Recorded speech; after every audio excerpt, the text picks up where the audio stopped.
Into ze-WhatsApp lazo.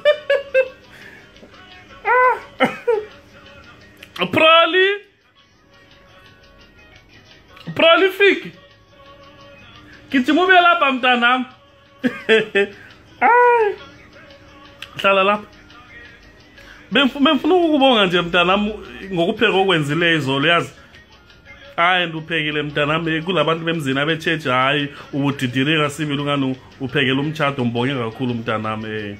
I know it was your day off but you chose to be here wapheka sibili. I really appreciate it and and ukudla kwakho bekumnandi bengikhuluma lona simple kade soyicheche sidayo uyapheka sibili unkazana wakho usisi wakho uyapheka sibili hayi uphekile sibili kube kumnandi ukudla kwakho but befuna ukukhuza mntanami ukuthi kule subject one embona wayifaila and i subject yokuphakulula nxa uphakulela umuntu wemzini awuqonyisa umganu uye phezulu kube ngani intaba hayi nje sibili I know ukuthi lo muso geleza ngomlenze njengamanzi eshower but nxa uphakulela umuntu wemzini umphakulela okuncane la ukuthi you know akundi uqeda ukudla konke phela hayi mbongile anyway oh yes nge-Friday i-Friday ayikho i-Friday lesikhangeleyo i-Friday umhla ka 30 June ngiyabe kulama Bulawayo Arts Awards and eCity Hall large City Hall yes so ngizacela ukuthi ube khona and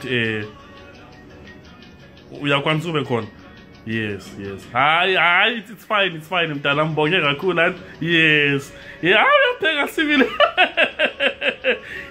you want to play la yazi